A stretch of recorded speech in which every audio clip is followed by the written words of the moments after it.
Dictation 110 शब्द प्रति minute start होगा 5 सेकंड बाद। स्टार्ट। खालिस्तानी आतंकी अर्शदीप सिंह गिल उर्फ अर्श डल्ला की ओंटारियो में गिरफ्तारी के बाद कनाडा सरकार एक बार फिर सवालों के घेरे में है। गोलीबारी की एक घटना के आरोप में अर्श को वहां की पुलिस ने गिरफ्तार किया है। उसे भारत सरकार ने पिछले वर्ष वांछित आतंकवादी की सूची में डालकर कनाडा से उसके प्रत्यर्पण की मांग की थी। भारत ने उस पर कई हत्याओं के आरोप हैं। वह वहां हरदीप सिंह निज्जर के लिए काम करता है, वही निज्जर जिसकी हत्या को तूल देते हुए कनाडा सरकार ने भारत से अपने रिश्ते खराब कर लिए हैं और अब भी वह भारत को उकसाने से बाज नहीं आ रहा। भारत लगातार कहता रहा है कि कनाडा की जमीन पर कई खालिस्तानी आतंकी पनाह पाए हुए हैं और वहां से भारत में अलगाववाद को बढ़ावा देने का प्रयास कर रहे हैं।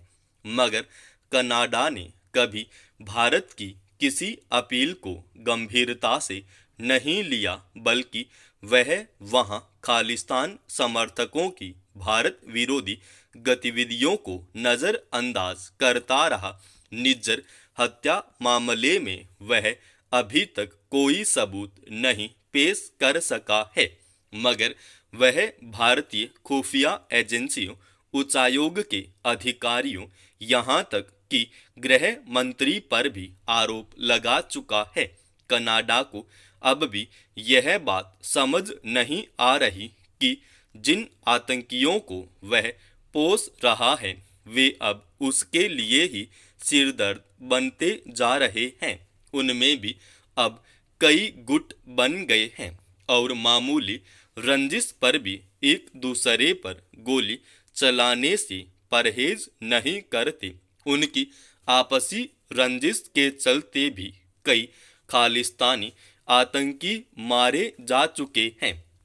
अर्शदीप की गिरफ्तारी के बाद निज्जर समूह की करतूतों की परतें खुलनी शुरू हो गई हैं। यह अच्छी बात है कि कनाडा अपनी नागरिकों की सुरक्षा को लेकर संवेदनशील है, मगर ऐसे व्यक्तियों को संरक्षण देना और उसकी सुरक्षा के नाम पर दूसरे देश के साथ अपने वर्षों पुराने रिश्ते को दांव पर लगा देना कोई अच्छी कूटनीति नहीं हो सकती जो दूसरे देश के लिए खतरे पैदा करते हों। कनाडा इस बात से अनजान नहीं कि भारत में खालिस्तान की मांग कितना संवेदनशील मुद्दा है।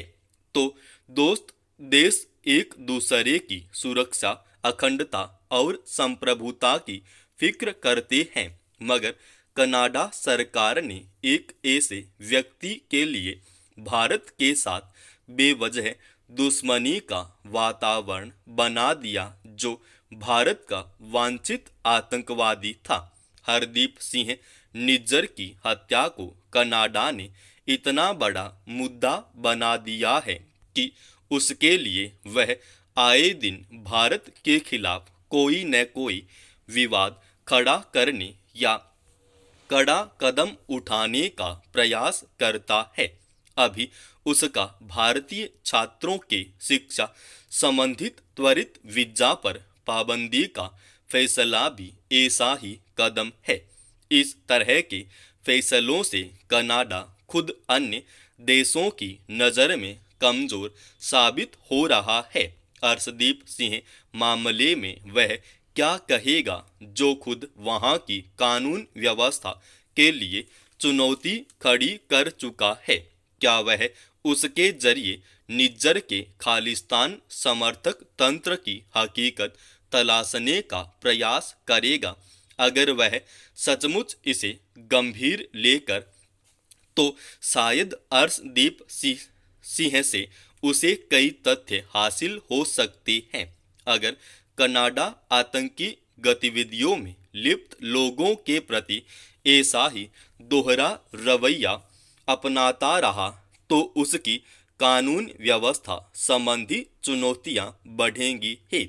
इस तरह चुनाव में फायदा उठाने का जस्टिन ट्रूडो का सपना भी पूरा नहीं हो सकता।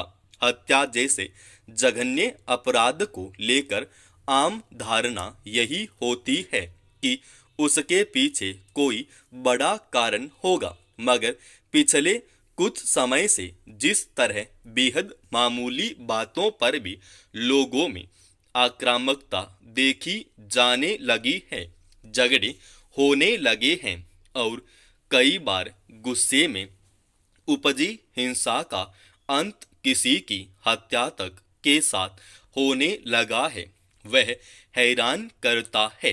यह बहुत धीमी रफ्तार से विकास की कोशिश करते समाज के लिए बेहद चिंताजनक है कि जिन बातों को सामान्य बातचीत से सुलझाया जा सकता है उसमें नाहक ही किसी की जान तक चली जाती है। कुछ दिन पहले दिल्ली के ज्वालानगर इलाके में एक व्यक्ति ने अपने एक साथी की पत्थर से हमला कर सिर्फ इसलिए हत्या कर दी कि उसने उससे बड़ी बीड़ी मांगी थी और इस पर झगड़ा हो गया। प्रथम दृष्टया ऐसी वजह से एक जघन्य अपराध के घटित होने पर विश्वास करना मुश्किल हो जाता है, मगर हाल के वर्षों में बहुत सारे लोगों में एक विचित्र किस्म की आक्रामकता देखी जाने लगी है जिसका कोई मजबूत आधार नहीं होता। निश्चित रूप से यह समाज में बढ़ती हताशा और उससे उपजे गुस्से का उदाहरण है जिस पर देश और समाज के कार्यकर्ताओं को सोचने की जरूरत है। अब यह कोई छिपा तथ्य नहीं है कि अर्थव्यवस्था की चमकती तस्वीर में से एक बड़ा तबका गायब रहता है जो कई तरह की आर्थिक, सामाजिक, मनोवैज्ञानिक स्तर पर चुपचाप पसरते संकटों का शिकार होता है। एक अन्य स्तर ऐसे लोगों का भी होता है जो सभी संसाधनों और सुविधाओं से लैस होते हैं मगर अहम और वर्चस्व की कुंठा से भरे रहते हैं। वे इतना भी सोच पाने में सक्षम नहीं होते कि बहुत छोटी बात पर उनके इस कदर आपराधिक हो जाने के बाद कानून जब अपना काम करेगा तो उन्हें किस तरह की स्थितियों का सामना करना पड़ सकता है। जाहिर है सरकार को अपराधों पर लगाम लगाने के लिए कानूनों को सख्ती से लागू करने के साथ साथ लोगों के भीतर इस तरह बढ़ती आक्रामकता, गुस्से और उसके कारणों को ध्यान में रखकर भी सामाजिक विकास नीतियां तय करने की जरूरत है। समाप्त। दोस्तों, रोजाना ऐसे ही एडवांस डिक्टेशन के लिए इस चैनल को आप अभी सब्सक्राइब कीजिए।